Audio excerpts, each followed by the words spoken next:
Welcome back to the Life Well Led podcast, everybody. Today's fun, energetic, and exciting topic is Stress! Whoa. Hold on. How is stress energetic, exciting, etc.? How is that even possible? We all experience chronic stress, and I think it's important to be able to address it. That's all. It's Mental Health Month. That's a good point. It is Mental Health Awareness Month. And the exciting part is being aware of what kind of stress that you have. Not all stress is created equal.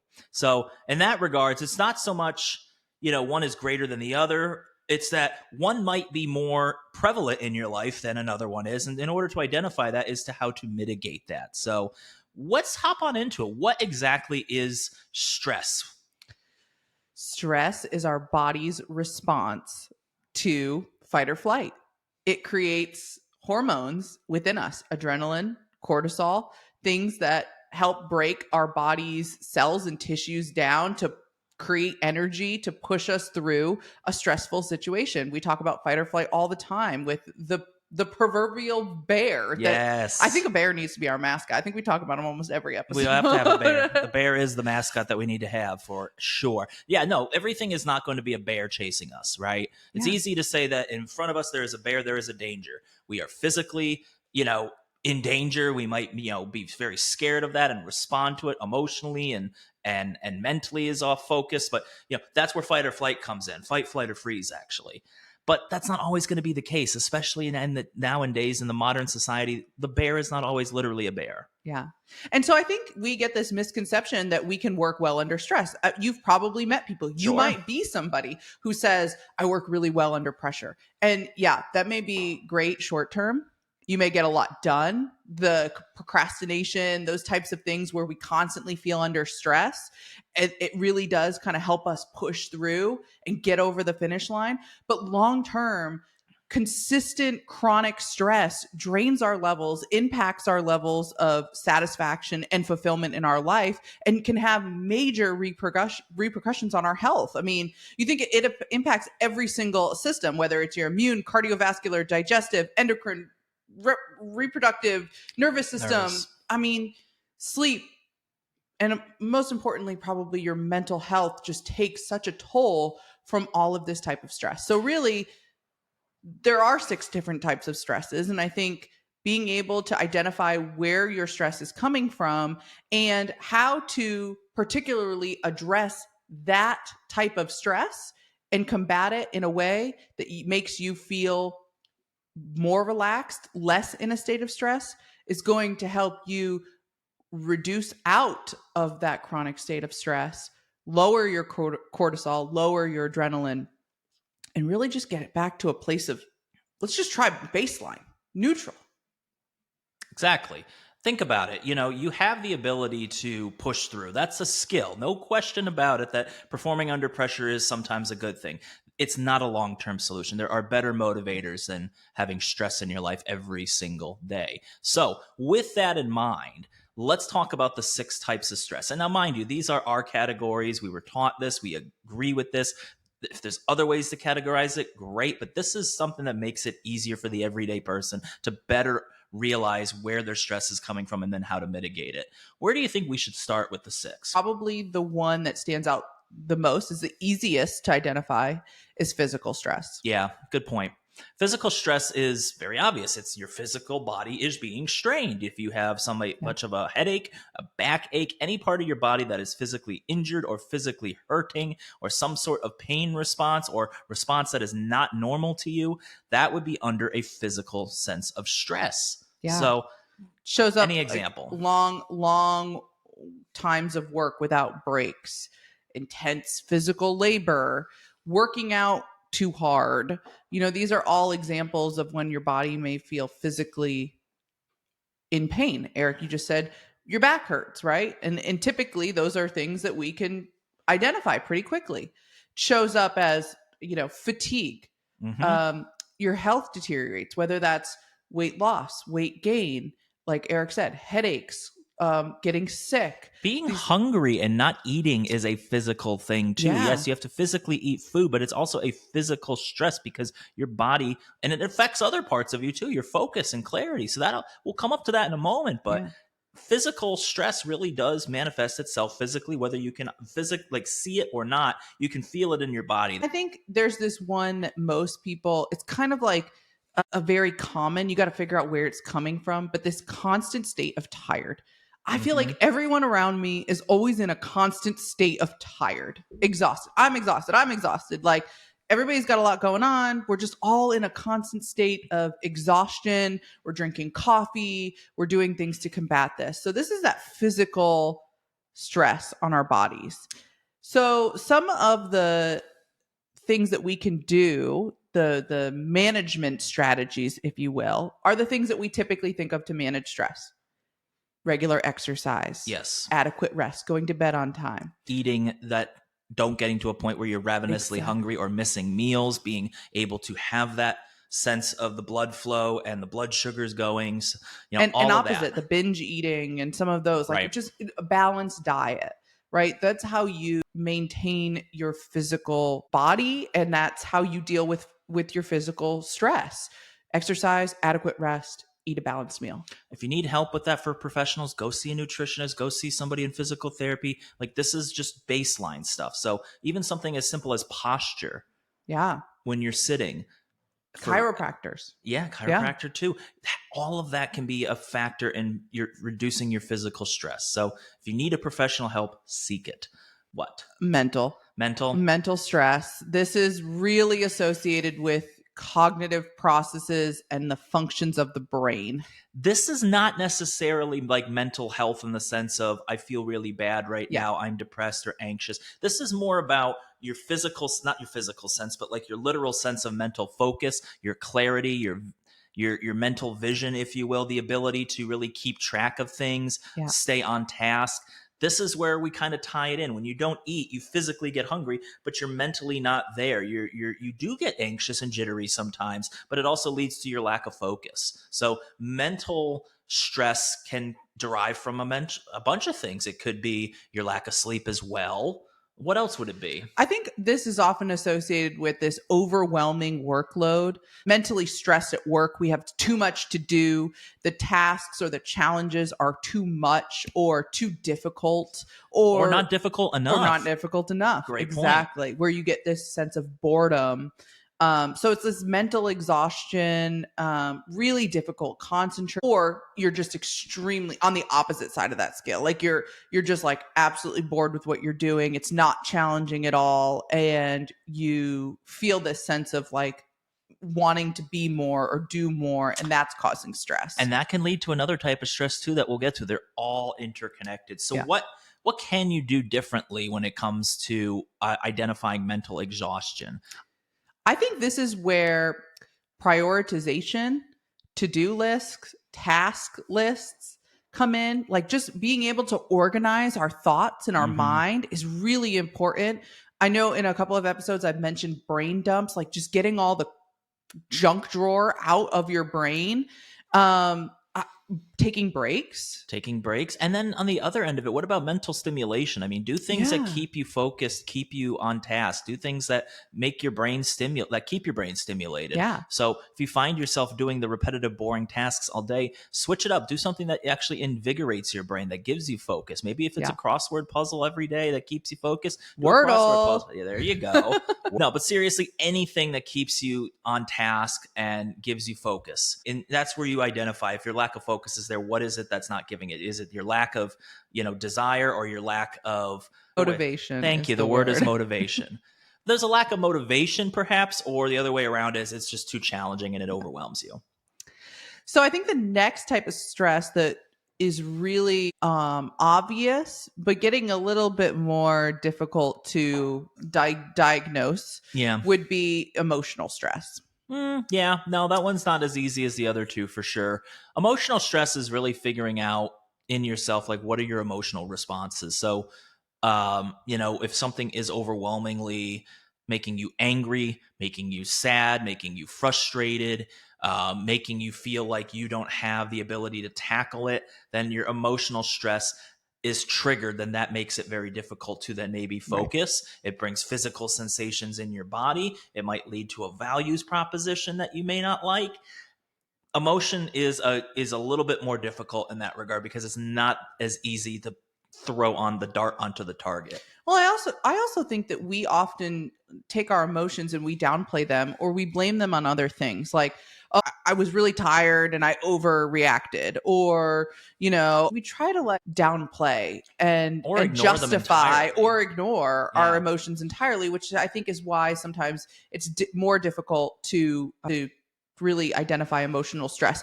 But it is that managing of one's emotions and response to various situations. So whether that's relationship conflicts, significant life changes, things that you're contemplating, whether you want to start a new job, move somewhere new, end a relationship, you're having issues with a friend, maybe it's a family conflict. Like there's so many different things that can come into play in this emotional atmosphere, and it shows up as anxiety and depression, emotional burnout, right? It's not maybe the physical or the mental work anymore. It's now become an emotional thing. It's hard for you to want to go to work and do the things that you need to do every day because it's become an emotional game that you're Hmm. in.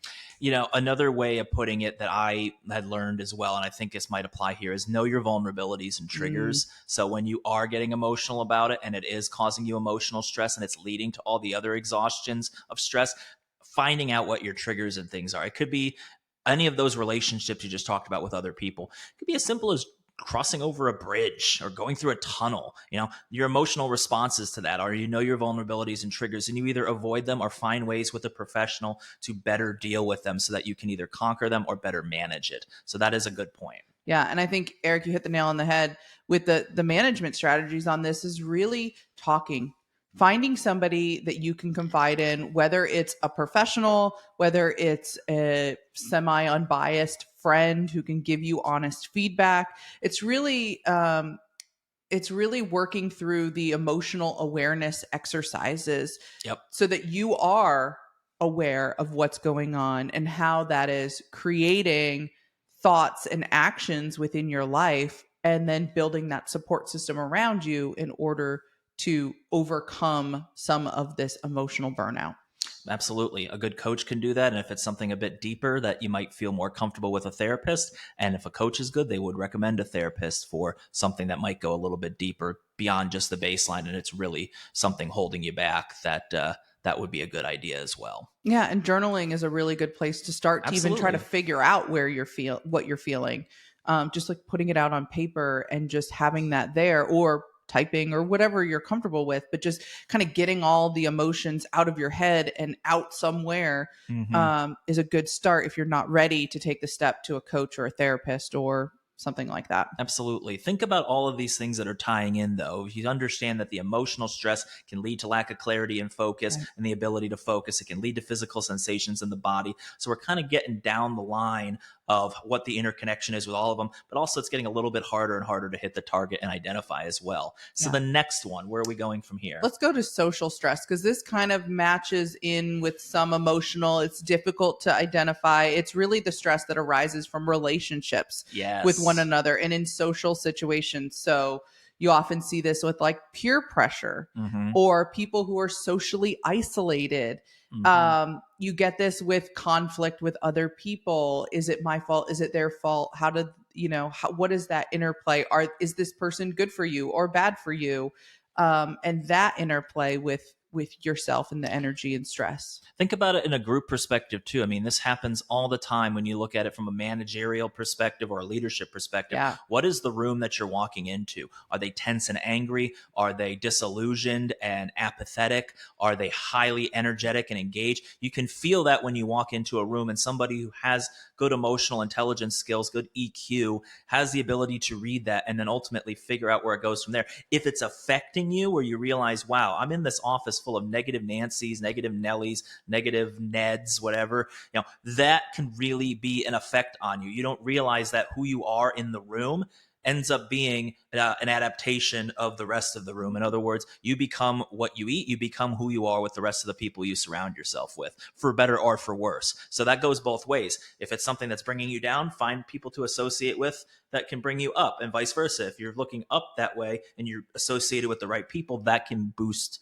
that from the stress to something that's much more energetic and something that you would rather be a part of. Yeah. And you also have, every person has different levels and tolerances for social stress. I mean, for introverts, being in a room full of people is a social stress in and of itself. Mm-hmm. Where extroverts thrive off of that and they feel that energy from it. So really knowing yourself, and also being able to have that emotional intelligence to read the room, figure out what the energy level is. I love that perspective of it. So some of the management strategies for social stress.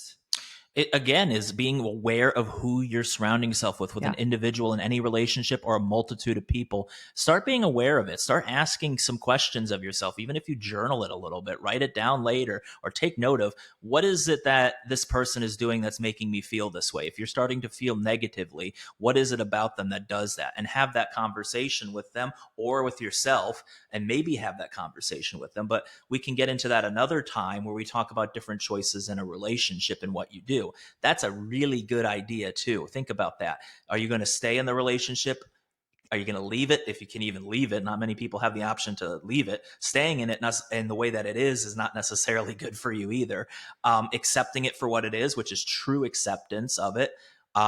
Being able to have the conversation to externally change the relationship, or changing how you perceive the relationship. So those are different options that you can have when you think about a relationship, in order to better understand where it's going to go and how you'd like it to go. Yeah.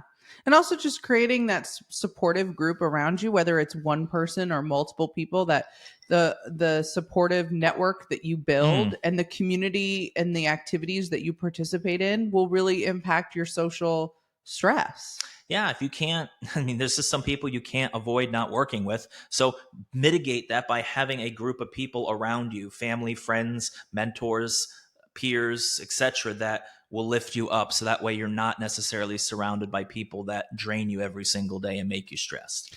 Kind of going along those same lines is the next stress, and this is where the lines get blurry, right? Trying to figure out which stress is which. So the next one is environmental stress, Mm-hmm. and this is really stemming from one's surroundings or environment. So examples. Lights in your face. You have really bad fluorescent lights. I'm not speaking about here, but if you've been in an office that's dated and they still have those god awful fluorescent lights on all day and night, you're not going to necessarily. I remember having this conversation with somebody who was fixing the lights, and I say, "That's the best lights you got." And they go, "Yeah, if you have a problem with these lights, you have to talk to HR and get a doctor's note, because this is what the office puts in." I go, Oh, "This is." It was crazy to me, but that is actually a great example. Another example could be where you're sitting. Is the chair that you're in comfortable? Is it ergonomic for you? If that will lead to physical stress, which can lead to mental stress, but it starts with your environment. The technology that you're using, is it efficient? Is it fast? Is it capable of doing what you're doing? That's an environmental stress as well. Any yeah. others you can think of? Cluttered space. This is, I Good feel one. like this is a big one for people. I don't know, when I work from home and I know there's dishes in the sink, I like can't work until the dishes are done, the bed is made, and I am ready to start my day. There is just this level of Organization, organization that's cleanliness needed in in your order for space. me to feel productive. And so that's all part of it. Your physical surroundings, your environment is part of it, and the energy that plays into that is part of it. Absolutely. I think that, how you perceive your space, even if you don't realize it and you're not necessarily an organized, clean person, sometimes not realizing that, piles of crap everywhere is not necessarily giving you the best focus possible. Right. That's coming from somebody who did not grow up as the, you know, most organized person in the world. And it does help when you declutter. And I still struggle with that, but it is something that definitely helps with your mental clarity, physical clarity. It leads to a much less stressful situation when something's clean. Just like when you come home and you have a clean bed that's made. That's a great example of something that makes you feel better. So this really is showing up in so many different ways. This constant state of irritation, and you're seeing it in decreased productivity. Mm-hmm. And so in order to really mitigate that stress, Start by organizing your life, Yeah. workspaces, spending time in nature, doing things that bring you joy, creating spaces that bring you peace and joy and happiness, and really kind of altering the physical state. And sometimes that means leaving negative spaces. Eric mentioned the fluorescent lights, right? Like Hmm. maybe turning those off and putting on some ambient lighting. Ambient music in the background, something you Yeah. enjoy that keeps you focused, whether it maybe there's a candle or what's that called, those diffusers, Yeah. oil diffusers. Yeah. There's so many different options in order to make your physical space comfortable. Absolutely. Nope, you're right about that. And it does help even those who are not the most organized. I promise. It has helped me tremendously over the years. So the last stress, and probably in my opinion, is one of the most important ones, is spiritual stress. And this isn't spiritual in the sense of Faith institutions right, or anything as far as your creed or your ability to believe in a higher being. That's not what this is about. Think of spiritual as like values, value stress. What is what you're doing aligned with who you are?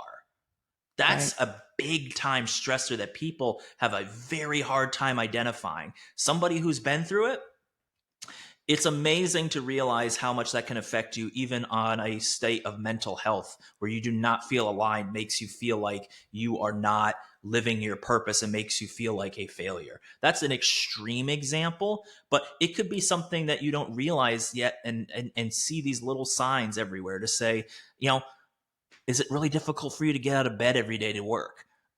That might be something you talk to a professional about, but it might be part of it is, do you love what you do? Can you get yourself out of bed every single day to do the work that you feel called and compelled to do? Or are you doing it because it's a paycheck? That may be something, but and that's okay if you find something else in your life that gives you value and gives you Right. the ability to do it. But at some point, it may come up to say, what I'm doing really isn't what I was meant to do in life. Yeah. So the spiritual stress really looks like questioning your purpose in life, questioning your values, feeling disconnected from yourself, Yep. this sense of not following who you truly are. And that disconnection, it shows up as this sense of emptiness, maybe lack of direction, just unfulfillment and unhappiness. Sometimes you're just on autopilot and you don't realize it until it's Yeah. bad enough where you need to, and sometimes that's a good thing. As a reframe, that's an awakening to say that you are on the wrong track. But if you realize you're on autopilot and you don't have that time where you take a break and say, this is what I'm meant to do, or this is something that gives me joy. It could be work, it could be a side project that you're doing, it could be groups that you're a part of. A great example, and this is just an anecdote, but if you join a group and you make it to the board of directors of that group and you just don't love it anymore. You can love something and be passionate about the project, but then the bureaucracy of it or whatever it might be might suck it away from you. That's okay. That's part of understanding what the values and the spiritual stress can actually do to you. So, really, to combat spiritual stress, you're looking at meditation. You're looking at engaging inward, looking at yourself, figuring out who you truly are. You can do this in a number of ways, whether it's through journaling, coaching, Hmm. spiritual practices, faith communities, however you feel tied to yourself and can really be introspective. This is really how you reduce that stress, and then eliminating the things that aren't in alignment, finding things that you are passionate about that bring you joy, that bring that happiness and give you that sense of purpose in life. That's what's going to start to reduce that spiritual stress. I understand for those that may be critical of this particular part to say that that's a luxury. Totally understand that, and I believe that in part of my life I've been in that position. But the truth of the matter is if you're not passionate about something beyond just survival, that it's very difficult to really have a life that you can really enjoy. And again, I understand that may be a luxury and that may be a privilege, but when you get to a certain point and you have that option again, it's not something that you simply dismiss and go back into survival mode. If possible, you have your family to look after. It could be your passion is art, it could be bicycling, it can be reading, it can be just name a number of things that aren't necessarily work related that you can still tie into. That's still important. Yeah. So let's just recap. Yep. 6 types. You got your physical stress, your mental stress, emotional, social, environmental, And and spiritual. spiritual. All right. Think of it as 6 cups, right? And each one needs to be at a certain level in order for you to feel this balance in your life. And when one drops lower than another, it's just our default to, you know, go to yoga or take a walk or whatever the case may be. But if you're not addressing the type of stress, figuring out the root cause of that stress, figuring out what type it is and addressing it in the right way, it's going to be really hard for you. You can keep trying to overcome that constant state of exhaustion, but if you're living in clutter and you're unhappy about it and you're not feeling aligned with who you are and what you're doing, right? You're not addressing the spiritual piece of this. You're not addressing the environmental piece. It doesn't matter how much you sleep or how early you go to bed, you're still going to wake up in that environment and you're still not going to feel that purpose. They're all interconnected. And I think your cup analogy is good if you also add the idea that it's like it's on a balancing board. And so they're all, if all of them are full, they're all even. If one is uneven, that board starts tipping this way, and then all of the others get affected in somehow, shape, or form. Yeah. So being able to balance all of them is a start of self awareness of where that stress is really coming from. Yes, they're all interconnected and they all may be affected. So it's very unlikely that just one is going to be the cause, but it may be the strongest one that you can take a look at, work with somebody on, work on yourself with, and give yourself a chance to really mitigate that stress so that you can be at your very best for yourself and those around you. Yeah. So if you've been fighting chronic stress and you just can't seem to get to the bottom of it, highly encourage you to break down the stresses that you're feeling and which areas of life that they're really coming from and start to attack them from a strategic way instead of just trying to put a band-aid on it, and see what happens. See what proactive steps how these proactive steps can actually change your life and change the outcome. So, best of luck. Hope you can get out of some of that stress. Everybody experiences it. It's extremely normal to experience stress, but it doesn't mean you have to live in it forever. That's right.